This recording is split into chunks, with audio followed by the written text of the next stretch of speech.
Hi friends, நம்ம விஜய் மல்லி ஸ்டோரியில் இப்போ தான் வந்துட்டு விஜய் காப்பு வந்து செம்மையாக ரெடியாக இருக்குது அப்படின்னு சொல்லலாம். ஆமாங்க, இப்போ மல்லியும் வந்து மேரேஜுக்கு வந்து ஓகே சொல்லிட்டாங்க, வேறு வழி இல்லாமல். ஆனால் இன்னொரு பக்கத்தில் வந்து விஜய் இப்போ தான் உணர்றாரு மல்லி இல்லாத வேதனை தெரியுது. அது எப்படி தெரிய வருது அப்படின்னு பார்த்தீங்கன்னா, ரஞ்சிதா வந்து கேள்வி மேலே கேள்வி கேட்குறாங்க. மல்லியை பார்த்தீங்களா, அவளை கூட்டிகிட்டு வந்திருக்கலாம்ல, அவள் வெண்பாக்காக வராமையாக இருக்க போகிறா அப்படிங்கிற மாதிரி நிறைய கேள்விகள் வந்து எழுப்பிட்டு இருக்காங்க. ஸோ அப்போ தான் விஜய் சொல்கிறாரு, மல்லி வந்து எப்படி இங்கே வரப்போகிறா, அவள் நீ வரமாட்டா அப்படின்னு சொல்லிட்டு தான் மல்லிக்கு கல்யாணம் ஆக போகுது அப்படிங்கிற விஷயத்தையே வந்து சொல்கிறாரு. அப்போ தான் வந்து ரெண்டு பேரும் அவர் கல்யாணம் பண்ணிக்க போகிறவரும் மல்லி ரெண்டு பேருமே வந்து மீட் பண்ணாங்க அப்படிங்கிற மாதிரிலாம் சொல்லும் போது தான் ரஞ்சிதாவுக்கு ரொம்பவே சந்தோஷமாயிடுது. அப்பா நல்லபடியாக மல்லி கல்யாணம் போயிட்டா நீ வரவே மாட்டா அப்படிங்கிற மாதிரி ஒரு ரொம்ப சந்தோஷமாக இருக்காங்க. அந்த டைம் வந்து பார்த்தீங்கன்னா போதும் பெண்ணை சித்திக்கிட்டையும் சொல்கிறாங்க, மல்லி இனிமேல் வரவே மாட்டா பாட்டி, மல்லிக்கு வந்து கல்யாணம் ஃபிக்ஸ் ஆயிடுச்சாமா அப்படிங்கிற மாதிரி சொல்கிறாங்க.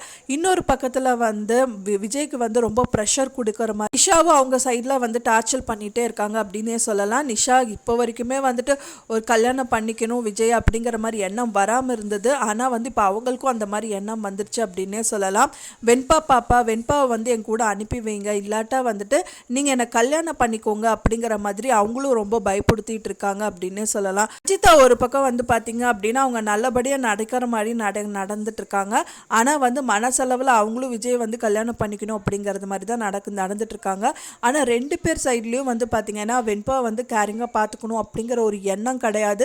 விஜய் கல்யாணம் பண்ணிக்கிட்டா சொத்து கிடைக்குங்கிற மாதிரி ரஞ்சிதாவும், அவங்களும் வந்து விஜய் கல்யாணம் பண்ணிக்கணுங்கிற மாதிரி வந்து பார்த்திங்கன்னா நிஷாவும் இருக்காங்க.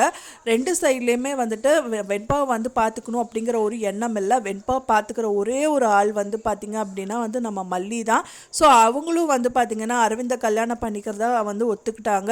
அப்போ தான் வந்துட்டு அவங்க நாகுவும் சொல்கிறாங்க, நீ வந்து கல்யாணத்தை எப்படியாவது தடுக்கணும்னு நினச்சா முடியலையே மல்லி அப்படிங்கும்போது, விடுங்க அண்ணி, அண்ணனுக்கும் வந்து பார்த்திங்கன்னா இதுதான் கௌரவ பிரச்சனை, அவங்க மானம் கௌரவம் எல்லாமே இதில் தான் அடங்கியிருக்கு அப்படிங்கும்போது என்னால் ஒன்றுமே பண்ண முடியாது அண்ணி அப்படிங்கிற மாதிரி தான் அவங்களும் சொல்கிறாங்க. ஸோ அதே மாதிரி அவங்க அண்ணா வந்து ஃபிக்ஸ் பண்ண மாப்பிள்ளையும் வந்து ரொம்ப நல்லவர் தான். ஸோ அதனால் வந்துட்டு ஒரு விதத்துலேயும் வந்துட்டு அவர் வந்து குறை சொல்ல முடியாது அப்படிங்கிறனால எந்த விதத்துலேயும் அவங்கள வந்து தடுத்துட்டு அந்த கல்யாணத்தை நிறுத்தவும் முடியாமல் தான் வந்துட்டு மல்லியும் வந்து தவிச்சிட்டு இருக்காங்க. ஸோ இந்த மாதிரி ஒரு விஷயங்கள் வந்து நடக்கும்போது தான் வந்து விஜய்க்கு வந்துட்டு ரொம்பவே கஷ்டங்கள் வந்து ஏற்படுது. இப்போ தான் மல்லி இல்லாத ஒரு சுமையை வந்து சுமந்துட்டு இருக்காரு அப்படின்னே சொல்லலாம். ஸோ எப்படி தான் இந்த வந்து எபிசோட்ஸ் வந்து கொண்டு வர போகிறாங்க அப்படிங்கிறதா தெரியல. கூடி விரைவிலே வந்துட்டு பார்த்தீங்கன்னா விஜய் அவரோட லவ்வை வந்து மல்லிகிட்ட சொல்லிடுவாங்க. நீ இல்லைன்னா நாங்கள் ரெண்டு பேருமே இல்லை மல்லி அப்படின்னு சொல்கிற கட்டம் வந்து நெருங்கிட்டு இருக்கு அப்படின்னே சொல்லலாம். வெயிட் பண்ணி பார்க்கலாம் ஃப்ரெண்ட்ஸ், எந்த நிலைமையில் எப்படி அந்த வார்த்தைகள் எல்லாம் அவர் வாயிலிருந்து வருது அப்படிங்கிறத பார்க்கலாம். நான் சொன்ன இந்த தகவல் உங்களுக்கு பிடிச்சிருந்தா மறக்காமல் லைக் பண்ணுங்கள், ஷேர் பண்ணுங்கள், கமெண்ட் பண்ணுங்கள். மேலும் இன்னொரு மல்லி சீரியல் அப்டேட்டோட நெக்ஸ்ட் மீட் பண்ணுறேன். தேங்க்ஸ் ஃபார் வாட்சிங் மை வீடியோ ஃப்ரெண்ட்ஸ். நெக்ஸ்ட் வீடியோவில் பார்க்கலாம்.